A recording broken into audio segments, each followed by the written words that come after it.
Strike March! Strike March! Strike March! You march on! March on! March on! Comrade, march!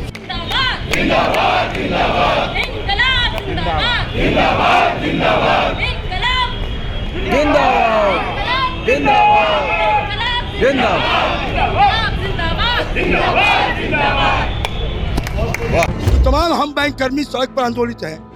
निजीकरण से बचाने के लिए, अपने राष्ट्रीयकरण के जो कल्चर है उसको अक्षुण्ण रखने के लिए, बचाने के लिए ये कैसे कर रहे हैं कि साहब जो निजीकरण से देश को फायदा होगा? कोई फायदा नहीं। कितनी निकम्मी सरकार है ये, लोगों से चूसे जा रहा है देश के नाम पर, धर्म के नाम पर। ये सरकार किसी भी हालत में चलने लायक नहीं है। 130 करोड़ का जनता का बहुत बुरा हाल होने जा रहा है। नमस्कार, आप देख रहे हैं लाइव बिहार और आपके साथ मैं अमन कुमार। 2 दिनों से बैंक का स्ट्राइक चल रहा है, 16 और 17 दिसंबर है और 2 दिनों से बैंक के तमाम जो कर्मी हैं वो स्ट्राइक पे चले गए हैं। इससे आम जनता को तो परेशानी हो रही है, लेकिन बैंक के कर्मी किस लिए स्ट्राइक पे गए वो नीचे जानेंगे। क्योंकि आपको बता दो, जिस तरीके से प्राइवेटाइजेशन तमाम क्षेत्रों में किया जा रहा है और बैंक को भी अब प्राइवेटाइजेशन के क्षेत्र में लाया जा रहा है, उसको लेकर तमाम बैंक कर्मी स्ट्राइक पे चले गए। देख सकते हैं बैनर पोस्टर लगा हुआ है। तमाम जो लोग हैं वो हैं बीके मिश्रा हैं, यूनाइटेड फोरम पे हैं, उनसे ही बात करेंगे। बीके मिश्रा जी, क्या समस्या हुई कि बैंक स्ट्राइक पे चली गई? ये United forum of bank unions ने बहुत प्रयास किया कि केंद्र सरकार के साथ कोई न कोई रास्ता निकल आए, कोई वार्ता निकल आए। इसलिए कि 2 दिन का स्ट्राइक हम तनख्वाह कटा करके और सड़क पर बैठे हैं। देश की आर्थिक धड़कन, देश का जो पल्पिटेशन है, फिनेंशियल वो बंद है, लोगों को असुविधा हो रही है। हम ये बात समझते हैं, लेकिन उसके बावजूद भी हमारी मजबूरी बस हम यहाँ हड़ताल में बैठे हैं। इसलिए कि ये अंधी बहरी सरकार, जिसको कि ये पता ही नहीं है कि ये देश के आर्थिक यंत्र को चलाने वाले कौन लोग हैं। वो हर एक चीज़ को अपने नज़रिए से देखना चाहती है।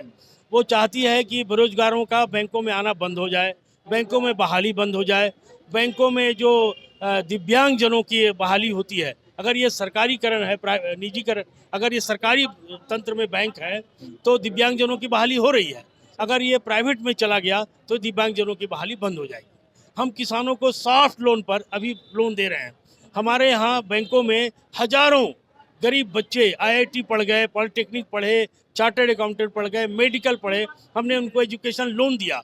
ये बहुत बड़ा काम था। ये सब पर सरकार लगाम लगाना चाहती है, इसको रोकना चाहती है। इन सब बातों का हमारा विरोध है और हमारा मानना है, ये मेरा व्यक्तिगत मानना है कि ये निजीकरण करके, रेट्रोग्रेड रिफॉर्म ला करके केंद्र सरकार हमारी आर्थिक संप्रभुता पर हमला करना चाहती है। इसका हमारा कड़ा विरोध है और हम विरोध 2 दिन के स्ट्राइक के रूप में तो आज कर ही रहे हैं। आज पूरे देश में 10 लाख बैंक कर्मचारी आज हड़ताल पे हैं। अगर हमारी मांगे नहीं मानी गई, अगर सरकार ने हमारी बातें नहीं सुनी, जबरन ये बिल लाया पार्लियामेंट में, तो अगले समय में हम अनिश्चितकालीन हड़ताल पर जाने को विवश होंगे, जिसकी पूरी जवाबदेही केंद्र सरकार की। लेकिन केंद्र सरकार तो कह रही है कि अगर बैंक को निजीकरण कर रहे हैं तो वो आम जनजीवन को ठीक करने के लिए कर रहे हैं, अपनी आर्थिक व्यवस्था ठीक करने के लिए कर रहे हैं। मैं एक ही सीधा सवाल करना चाहता हूं कि सन 1969 में जब बैंकों का राष्ट्रीयकरण किया गया था तो तत्कालीन प्रधानमंत्री इंदिरा जी ने कहा था कि ये देश हित में,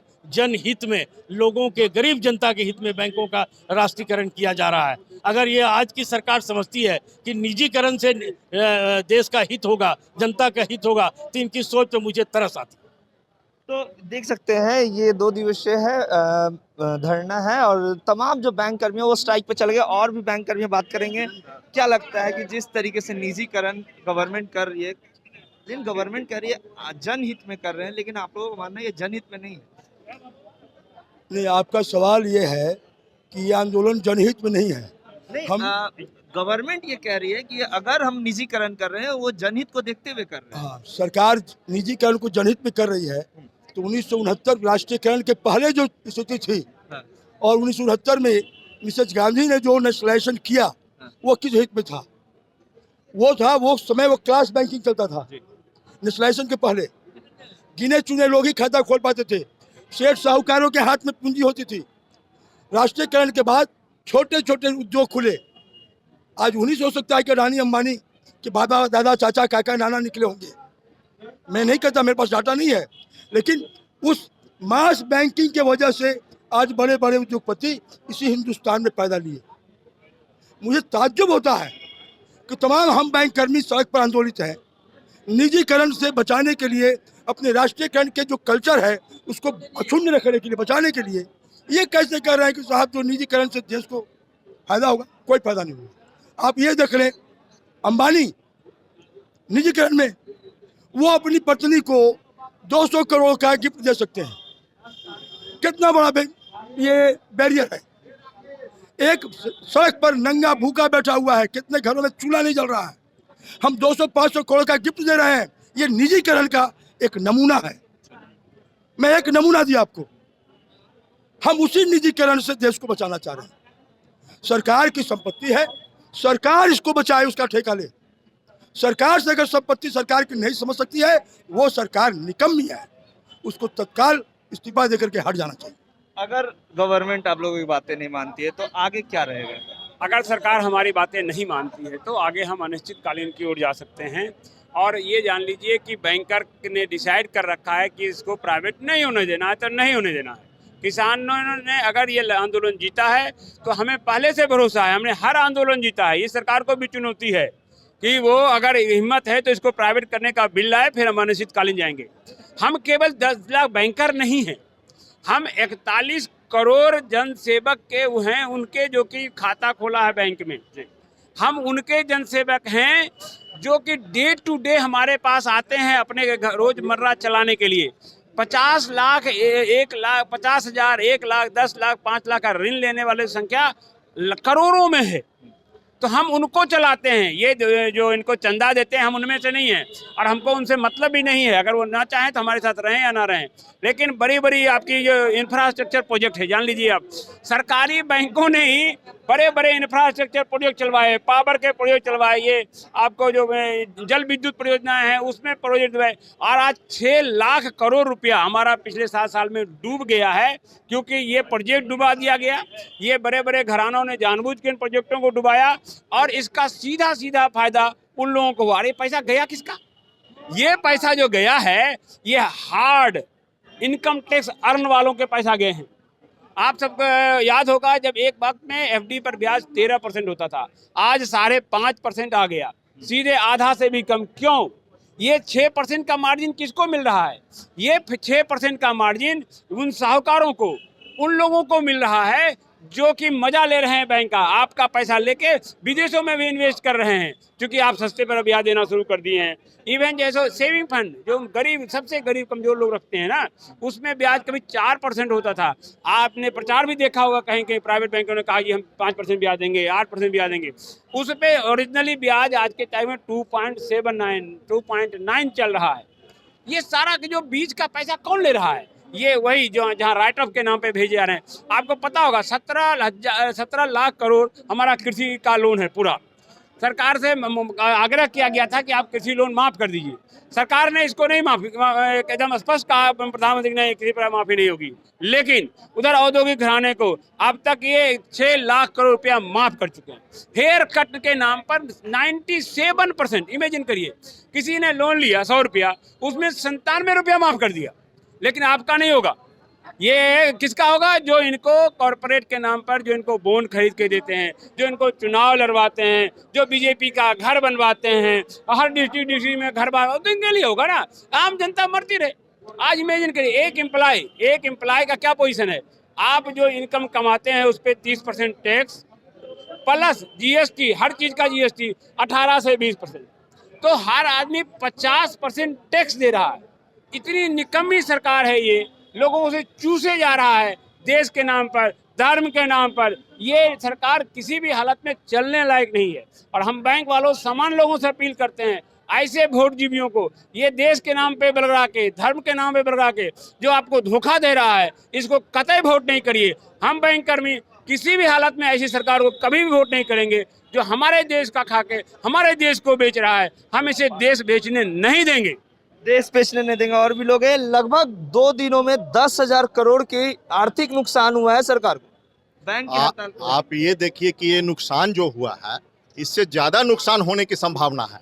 जो सरकार ये नीति ला रही है प्राइवेटाइजेशन का, 130 करोड़ जनता, 130 करोड़ के जनता के इंटरेस्ट के लिए हमारी लड़ाई है। न सिर्फ 10 लाख ये बैंक एम्प्लॉइज हैं, ये पूरे 130 करोड़ पब्लिक का इंटरेस्ट है 1969 में जब ये राष्ट्रीयकरण किया गया था, उससे पहले सेठ साहूकार और जमींदारों का राज हुआ करता था, जो अधिक सूद पर जनता को, गरीब जनता को पैसा देती थी। राष्ट्रीयकरण करने के बाद ही ये कॉन्सेप्ट चेंज हुआ। आज ग्रामीण में जो विकास आप देख रहे हैं, कुल मिलाकर कहीं न कहीं बैंकों का 90% 100% योगदान उसमें बैंकों का ही है। यही बैंक है जो सरकार की सारी स्कीम को लॉन्च करती है, जनधन खाता खोलती है, सरकार जितनी भी वाहवाही लूटती है आज इसी बैंक कर्मियों के बदौलत ही लूटती है। सरकार, जब आपको याद होगा कोविड-19 का पीरियड हो, कोरोना वॉरियर का दर्जा तो मुझे दिया, लेकिन हमारी बात को नहीं समझ पा रही है। ये प्राइवेटाइजेशन एक मूल लगाकर आम पब्लिक को धोखा दिया जा रहा है, और जिस दिन ये प्राइवेटाइजेशन की बात जो कर रहे हैं, इसका मोटा मोटी देश पर बहुत बुरा प्रभाव पड़ेगा। 130 करोड़ जनता का बहुत बुरा हाल होने जा रहा है, क्योंकि ये मास बैंकिंग हम लोग कर रहे हैं, एक क्लास बैंकिंग नहीं चलेगा। क्लास बैंकिंग अगर होगी तो बैंक का, देश का, दुनिया बुरा हाल होगा सर। प्राइवेटाइजेशन नहीं करने देंगे, और भी लोग हैं। एक सवाल मैं आपसे लूंगा, क्या आम जनता को इससे परेशानी नहीं हो रही अगर बैंक कर्मी हड़ताल पे रहेंगे तो? देखिए, आम जनता से मैं पहले ही क्षमा चाहता हूं और उनको ये बताना भी चाहता हूं कि इसमें उनका भी हित है। अगर उनके हित का बात नहीं होगा तो हमें हड़ताल करने का कोई औचित्य नहीं है। ये देश बिकेगा, ये देश के सारे PSU बिक जाएंगे, तो यहाँ के नौजवान क्या करेंगे, प्राइवेट लोग क्या करेंगे? प्राइवेट्स में आरक्षण नहीं है, तो ये बैंक में अभी तो आरक्षण का लाभ भी मिल रहा है लोगों को। तो ये हमारी जनता जानती है कि ये बैंक कर्मचारी फालतू का हड़ताल नहीं करते। ये कोरोना के उस महामारी काल में भी बैंक कर्मचारी जोखिम उठाकर उनके सेवा में लगे रहे हैं, इसलिए बैंक कर्मचारी यूँ हड़ताल नहीं करते हैं। देखिए, प्राइवेटाइजेशन को लेके बैंक कर्मी हड़ताल पे हैं, यूनाइटेड फोरम पे हैं, 7 साल और भी लोग हैं, बात करेंगे। बैंक कर्मी हड़ताल पे हैं, आम जनता को इससे कितनी ज्यादा परेशानी हो रही होगी, क्योंकि लगभग 10,000 करोड़ का नुकसान हो चुका है अभी तक। ये जो क्वेश्चन है, यह सत्ता के द्वारा फैलाया गया अफवाह है। जब 69 में बैंक का नेशनलाइजेशन हुआ था, उस समय जो बैंक जब प्राइवेट में था तो किसानों को, गरीब लोगों का खाता नहीं खुलता था। आज नेशनलाइजेशन के बाद जो लाखों जो गरीब लोग, किसानों को ऋण,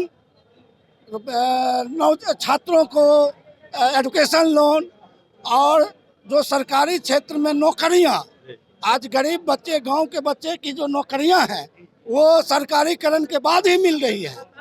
आप देख रहे हैं कि निजीकरण करने से पहले वर्तमान सरकार बैंक में जो पद रिक्त होते हैं उस पद को समाप्त करते हुए आउटसोर्सिंग पर बहाल कर रही है। तो क्या ये बेहतर विकल्प है? नौकरी खत्म कर देना, किसानों को जो सस्ते दर पर जो लोन मिलता है उसको खत्म कर देना, यह सरकार का पूंजीपतियों के हित में फैलाया गया अफवाह है। लाइव बिहार YouTube पर सब्सक्राइब और Facebook पर लाइक जरूर करें।